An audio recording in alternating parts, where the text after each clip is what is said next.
경제 소식을 빠르고 친절하게 전달해 드립니다. 네, 오늘 굿모닝 경제는 허준영 서강대학교 경제학부 교수와 함께합니다. 교수님 어서 오세요. 안녕하십니까.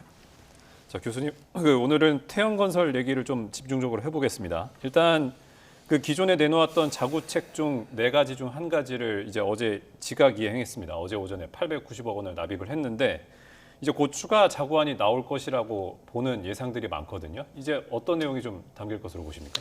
그러니까 어제 나왔던 자구안은 일종의 협상을 이제 계속해서 이어갈 수 있는 이제 출발점이 되는 자구안인 것 같고요. 오늘 추가적인 자구안이 나올 것이라는 예상도 있고요. 사실은 내일 모레인 11일이 이제 채권단 회의이기 때문에 그 전에 자구안이 나와야 되는 상황이거든요. 시간이 별로 없습니다. 그리고 추가적으로 이제 그 채권단 쪽에서 요구하는 것은 조금 더 성의를 보여야 될 것 같다. 뼈를 깎는 노력이나 성의를 보여야 될 것 같은데 어떤 형식이냐? 그 모회사죠. 그러니까 지주회사인 TY홀딩스, 태형건설의 모회사인 TY홀딩스의 지분을 매각하거나 뭐 지분을 담보로 조금 더 자금을 내놓는 거, 거기다가 오너 일가의 사재 출연도 좀 필요할 것 같다. 그리고 할 수 있다면 이제 SBS가 아무래도 이제 TY홀딩스의 가장 또 알짜 자회사 중에 하나인데 SBS의 지분을 매각하거나 또 지분을 이렇게 보증을 서서 지분을 바탕으로 이제 자금을 마련해서 좀 내놓았으면 좋겠다라는 것들이 이제 채권단의 요구 사항이고요. 그런 것들에 대해서 이제 TY홀딩스 쪽에서 어떻게 답을 할지 사실 오늘에 어떤 안이 나올지 좀 귀추가 주목되는 상황입니다.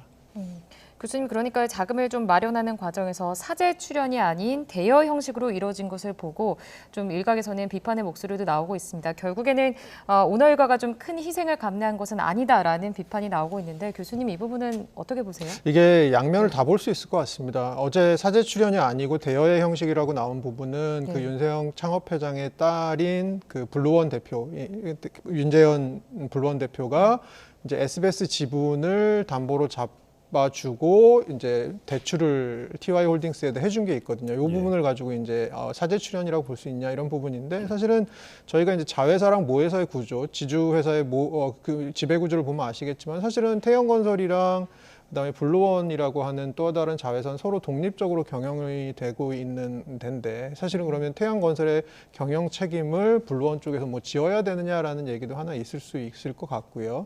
뭐 그런 측면에서는 뭐 충분히 어제와 같은 안이 나올 수 있다고 생각은 하는데 한편으로 봤을 때는 지금 이제 뭐 그 대표라는 지위 자체가 뭐 어떻게 보면 뭐 경쟁을 통해서 이루어진 게 아니고 이제 창업회장의 딸이라는 이유로 이제 대표가 된 부분도 또 있기 때문에 그런 부분들에 있어서 오너 일가의 사재 출연이 좀 필요한 것이 아니라는 얘기가 있고요.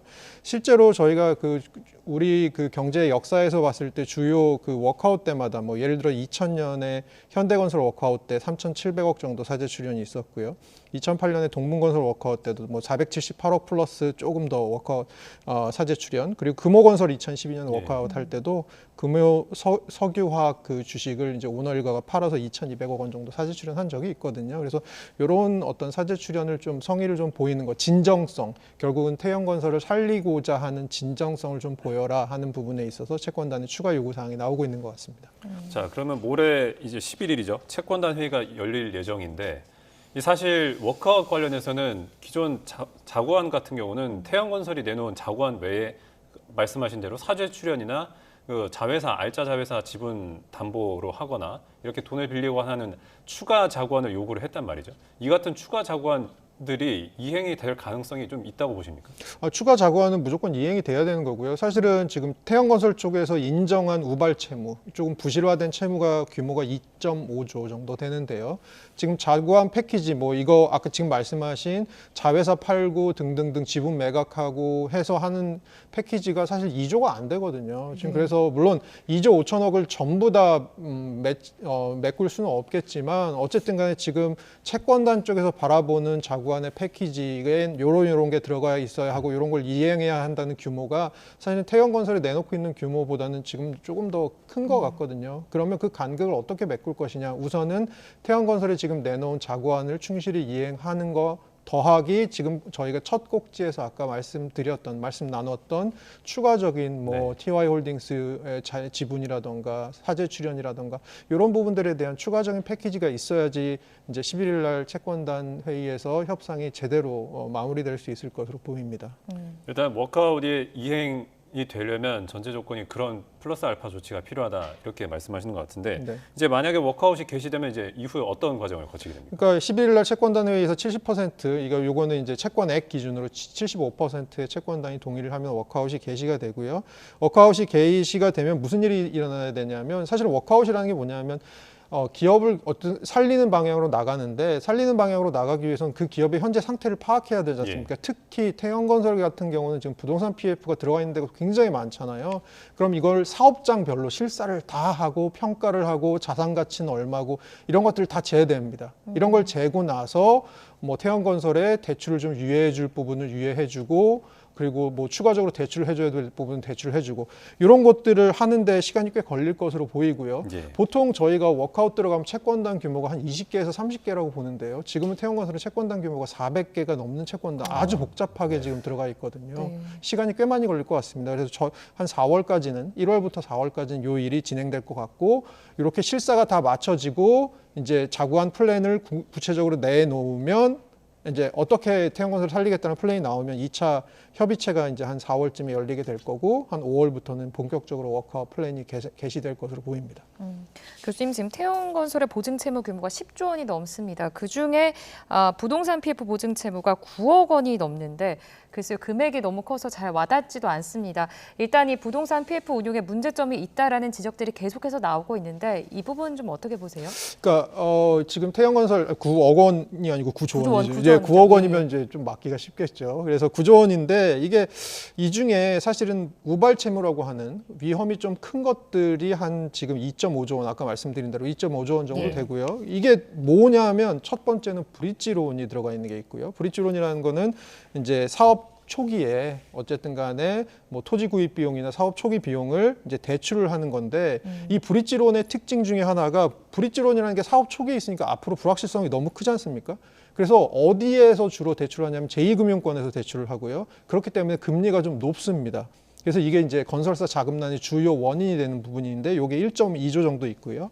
그 다음에 PF가 보통 이게 완전히 준공이 돼서 완공이 돼서 분양이 됐을 때 어느 정도 분양률이 나오면 원가가 나오냐? 보통 70% 정도 분양률이 나오면 원가가 나온다고 예. 합니다. 그런데 최근 들어서 공사비 같은 게 많이 올랐잖아요. 네. 그래서 최근에 한 75%를 보는데 이 PF 분양 중에 분양률이 75% 미만인 거 요거에도 지금 들어가야 됩니다. 요게 한 1.3조 원 정도 되는 부분. 지금 그래서 저희가 화면으로 보여드리고 있죠. 총 9.5조 원 중에 예. 75% 미만인 게 지금 1.3조 네, 원. 1.3조 예. 원이고요. 그리고 태형건설 같은 경우는 이거 미착공돼 있는 PF 중에 사업장 절반 이상이 수도권 외 지방 쪽에 있고요. 그래서 사업성이 조금 떨어진다는 얘기들이 조금 있습니다. 그래서 결국은 아까 저희가 말씀 나눴던 향후에 이 워크아웃 플랜을 짤 때 실사를 하는데 결국 어느 부분을 건드릴 것이냐 브릿지론하고 이 분양가 낮은 PF 사업장을 어떻게 정리할 것인가가 핵심이 될 것 같고요. 예. 그럼 이걸 통해서 볼 수 있는 우리나라 PF 사업에 어떻게 보면 약간 문제점이라는 게 있다면 결국은 시행사의 자금, 내부 자금으로 시작하는 게 아니고 그 내부 자금 10% 정도랑 대출을 한 90% 정도 일으켜서 시작을 하는데 이게 부동산 경기가 조금이라도 다운이 됐을 경우에는 이 대출이 보통은 이제 브릿지론이라고 하는 초기 단계 대출이 본 PF 대출로 넘어가지 못하는 우리나라는 보통 본 PF 대출을 내서 브릿지론을 갚고 그다음에 선분양 같은 것을 함으로써 그 분양에 대한 뭐 중도금 같은 게 들어오면 그걸 갖고 저희 그 사업비로 쓰거든요. 이런 것이 사실 미국은 사실 투자자들한테 미리 다 투자 자금을 받은 후에 준공에 들어가고 이런 거랑 좀 다른 구조거든요. 한마디로 초기 자금이 너무 자기 자금이 없고 대출에 의존하는 거라서 그래서 저희가 보는 PF 사태의 문제가 단순히 건설업의 문제라기보다는 이것이 금융권의 문제로 전이되지 않을까라고 지금 저희가 고심하고 있는 부분이 바로 한국적인 어떤 PF 사업의 특징과 관련이 있는 것 같습니다. 예, 방금 간단하게 짚어주셨는데 사실 이 부동산 PF 문제 때문에 이 금융권에서는 이 태형 말고 다른 건설사, 일부 건설사들로도 이런 우발 채무 문제가 번지는 거 아니냐, 또 금융권으로 전이가 되는 게 아니냐 이런 우려가 나오고 있는데 이렇게 사태가 확산할 가능성에 대해서는 어떻게 보십니까? 그러니까 예를 들어서 우선은 생각해 볼 게 태형건설 지금 돌아가고 있는 것이 워크아웃으로 갈지 아니면 워크아웃이 만약에 무산해서 법정 관리로 가게 될지 사실 거기에도 굉장히 큰 영향이 있는 것 같고요. 뭐 법정 관리로 가게 되면 사실은 태형건설에서 내준 모든 어음들이 다 동결되고 예. 태형건설과 관련된 뭐 그 하도급 업체 지금 1,000개 정도 걸려 있다고 하는데요. 뭐 그럼 사실 건설업에 미칠 영향도 크고 이후에 사실은 태형건설과 비슷한 부동산 PF 위기를 겪고 있는 다른 기업들도 사실 굉장히 어려움을 겪게 될 가능성이 큰데 그런 부분들에 있어서 워크아웃으로 어떻게 잘 넘어가는지가 굉장히 중요할 것 같고요. 그리고 결국은 앞으로는 이 부동산 PF 같은 경우는 단기적으로 뭐 자금 융통해지고 이런 것들이 굉장히 중요하기 때문에 그리고 부동산 시장이 향후에 뭐 적어도 단기적으로는 그렇게 네. 되게 활성화로 가지 않을 거라고 본다면 결국은 이것들은 그 저희가 보통 큰 건설사 그 한 10위권 내 건설사 중에 대기업에 속해 있는 건설사들이 많습니다. 예. 이런 건설사 중에서도 건설의 비중이 조금 높은 기업들은 조금 더 힘들 수가 있고요. 그 그룹 내에 건설사가 일부고 나머지 기업들에서 이 건설사에 조금 대출을 해주거나 이런 여력이 있는 기업들은 조금 더 괜찮을 것 같고요. 그리고 상대적으로 중소건설사들은 좀 더 영세한 중소건설사들은 이런 PF의 위기에 좀 더 많은 영향을 받을 수 있을 것 같기 때문에 결국은 올 한 해는 이 부동산 PF가 어떻게 우리가 잘 풀어내느냐 이 부분이 우리 경제에 있어서 굉장히 중요한 부분이 아닐까라고 보고 있습니다. 네, 알겠습니다. 다음 소식도 좀 짚어보도록 하겠습니다. 미국 증권거래위원회의 비트코인 현물 상장지수 펀드 ETF 승인 발표가 임박했다라는 소식이 나왔습니다. 이 보도가 나오면서 지금 가상화폐 시장이 계속 요동치고 있거든요. 일단 이 현물 상장지수 펀드 어떤 건지 자세히 좀 짚어주시죠. 그 상장지수 펀드라는 건 네. 뭐냐? 특정 지수나 예를 들어 코스피 200 같은 특정 지수나 특정 자산 가격과 수익률이 연동돼 있는 펀드고요. 이걸 이제 거래소에 상장해서 주식처럼 쉽게 사고 팔 수 있게 만든 펀드가 이제 상장 지수 펀드고요. 그러면 그 비트코인과 관련해서는 선물 상장 지수 펀드는 있습니다, 이미. 예. 선물이라는 건 뭐냐면 이제 미래 비트코인 가격과 연동되는 펀드는 미국에서 있고요. 이게 어디서 거래가 되냐 하면 시카고 옵션 거래소 등등 2개 거래소에서 거래가 됩니다. 한마디로 미국의 제도권 안에 지금 들어와 있는 펀드가 있습니다. 그러면 이제 현물 상장지수 펀드 비트코인 이건 뭐냐? 그럼 비트코인의 미래 가격이 아니고 현재 가격을 연동해서 이제 펀드가 돌아가는 수익률이 결정되는 그런 펀드인데 요거를 미국의 그 증권감독위원회죠. SEC가 사실은 계속해서 승인 보류를 해주고 있었습니다. 그 이유 중에 가장 큰 거는 시세 조정 가능성이 좀 크다. 그러면 방금 전에 제가 말씀드린 대로 아니 선물 상장지수 펀드는 해줬는데 왜 현물은 안 해주지? 예. 근데 선물은 제가 아까 말씀드린 것처럼 미국의 스탁업 그러니까 그 시카고 옵션 거래소 같은 이런 그 제도권 거래소에서 거래가 되기 때문에 상대적으로 모니터링이 가능한데 만약에 이게 현물 상장지수 펀드가 나오게 되면 요거는 개별 그 비트코인 거래소 등에서 이제 거래를 할 수 있게 되거든요. 그럼 요렇게 되면 사실은 어떤 그 모니터링의 범위 밖으로 넘어가면서 시세 조정을 해서 이것을 통해서 누군가가 차익을 볼 수 있는 이런 것들이 아마 SEC에서 현물 상장지수 펀드를 최근까지 승인을 거부한 주요 원인으로 보입니다.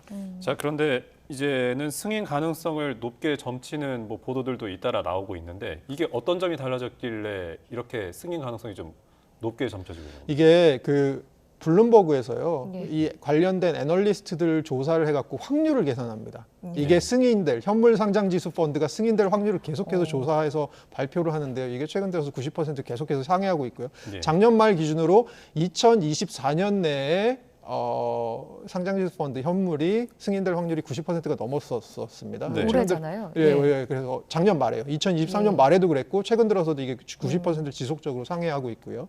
그래서 이게 왜 그렇냐 하면 제가 아까 말씀드린 대로 선물과 현물 상장지수 펀드 비트코인은 기본적으로 거래의 어떤 시스템은 굉장히 비슷합니다. 그러면 이제 이거를 승인을 원하는 이런 자산운용사 같은 데서는 아니 선물도 해줬는데 현물도 해줘야지라고 소송을 했었고요. 거기에 대해서 이미 한번 그 선물에 대해서 현물과 같이 선물을 취급할 수 있다라는 판례가 지금 나온 게 있습니다. 근데 그게 이제 상급심으로 지금 간 것으로 알고 있고요. 그래서 이것들에 대해서 시장은 야 언젠가는 선물 상장지수 펀드를 해줬으니까 현물도 언젠가는 해줄 수밖에 없을 거야. 다만 그 시기의 문제일 거야라고 생각하고 계속해서 이제 군부를 떼우고 있는 상황인 것 같고요. 그만큼 사실은 이 현물 상장지수 펀드가 들어왔을 때 이 비트코인에 미치는 가격에 미치는 파급 효과가 크다는 것의 방증으로 생각할 수도 있고요. 사실 선물 상장지수 펀드는 작년에 도입됐는데 뭐 거래 대금이 지금 1조 원, 1조 달러가 아닙니다. 1조 원 정도 그렇게 크지 않습니다. 그래서 이게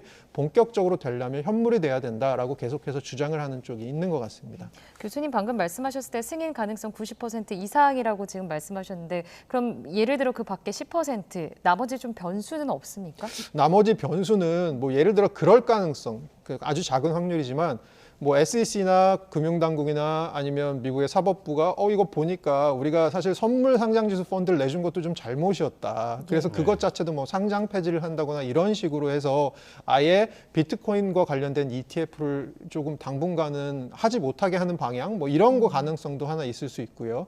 또 하나는 타이밍상 지금 당장 내주지 않고 조금 더 시간을 끌면서 상황을 보면서 뭐 하반기에 내주는 방법도 있고 아니면 뭐 내년으로 가는 방법도 있는데 사실은 제가 아까 잠깐 말씀드렸지만 시장에서 예측하는 방향성은 어쨌든 간에 이거는 되는 방향이다라고 시장에서는 강하게 지금 바라보고 있는 것 같고 사실 언제 되느냐의 문제로 바라보고 있는 것 같습니다. 교수님 그럼 제가 이제 뉴스 들어오기 전에 확인을 했을 때만 해도 6만 달러까지 비트코인이 상승을 했습니다. 현재 뭐 작년 1월에만 해도 2만 달러였는데 엄청 올랐잖아요. 그럼 승인이 된 후에 비트코인 얼마까지 좀 전망하세요? 이게 그 얘기하는 쪽에서는 뭐 단기적으로 이게 10만 달러 넘을 거다라는 얘기 있는데 네. 그 이유 중에 근거 중에 하나로 또 제시하는 게 금입니다. 금이 현물 상장지수 펀드가 금이 2004년에 시작됐거든요. 그래서 최근까지 한 20년 지났잖아요. 예. 금이 한 4배 올랐습니다. 그래서 이게 현물 상장지수 펀드 들어오면 가격이 오를 거라고 생각하는 분들도 계시고 금과 비교하시는 분들도 계시고 물론 금과 비트코인은 속성이 좀 다르긴 합니다만 근데 사실 저희가 반대로 생각해 봤을 때는 구리 같은 경우도 현물 상장지수 펀드 했는데 가격 안 올랐거든요. 예. 그리고 금이 4배 정도 올랐다고 20년 동안 말씀드렸잖아요. 그런데 이때 미국의 주식 가격이 4.5배 정도 올랐거든요. 그러니까 사실 보면 이게 꼭 현물 상장지수 펀드가 들어온다고 해서 가격이 아주 단기적으로 많이 오르고 뭐 이런 거라고 저희가 볼 수는 없을 가능성도 큰데 문제는 뭐냐 하면 지금 비트코인에 대해서 가격 상승의 주요 동력이라고 생각하는 게 결국 두 가지인 것 같습니다. 비트코인의 기술적인 특성으로부터 나오는 반감기, 비트코인 채굴하는 데 드는 노력을 동일하게 들이면 나오는 생산량은 절반으로 떨어지는 게 4년마다 거의 벌어지거든요. 그때마다 가격이 올랐었거든요. 그게 하나고 또 하나가 이거 ETF, 현물 ETF만 되면 비트코인에 대해서 지금까지보다 수요 저변이 확 확대되면서 기관 투자자도 들어오고 비트코인의 접근성도 높아지고 이러면서 저희가 수요가 확 늘면 가격이 확 뛴다고 보이잖아요. 그러니까 반감기라는 게 공급 측면에서 공급을 줄임으로써 가격을 올리는 역할을 한다면 ETF 현물이라고 하는 것은 결국은 수요 측면에서 수요를 폭발시켜서 가격을 올리는 역할을 할 거다. 그래서 여기에 대해서 굉장히 지금 관심이 높은 상황이거든요. 그래서 단기적으로 이것이 얼마나 선반영 지금 돼 있는지 가격이 지금 김정진 앵커께서 말씀하신 6만 달러라는 거에 선반영 돼 있는지는 잘 모릅니다만 단기적으로 가격을 올릴 수 있는 밀어 올릴 수 있는 요소가 되는 건 분명해 보입니다. 자 이제 비트코인 현물 상장 지수 펀드에 대한 시장의 장밋빛 기대에 대해서 잘 들어봤습니다. 교수님 그 마지막으로 그 뉴욕 증시 얘기도 좀 짚어주시죠. 이 기술주가 반등하면서 상승 마감을 했는데 이제 좀 요인이 어떤 거라고 보십니까? 근데 지금 본격적인 어닝 시즌이랑 CPI 지금 발표 바로 직전이거든요. 요 뭐 기대감이 있는데 애플 등을 비롯해서 말씀해 주신 대로 기술주 중심의 지금 반등이 일어났고요. 뉴욕의 3대 지수, 그래서 다우존스 30, S&P, 나스닥 지금 0.58, 1.41, 2.20 지금 전부 다 상승하고 있는 상황입니다. 그리고 뭐 얼마 전까지 저번 주에는 약간 우울했던 거는 연준의 의사록을 열어보니까 생각보다 금리 쉽게 안 내릴 것 같은데라는 것 때문에 또 일시적으로 하락했다가 지금 이제 그 어닝 시즌 기대감에 다시 이제 상승하는 모멘텀을 좀 얻는 것 같습니다. 알겠습니다. 네, 오늘 굿모닝 경제는 여기까지 듣겠습니다. 지금까지 허준영 서강대학교 경제학부 교수와 함께했습니다. 교수님 오늘 고맙습니다. 고맙습니다.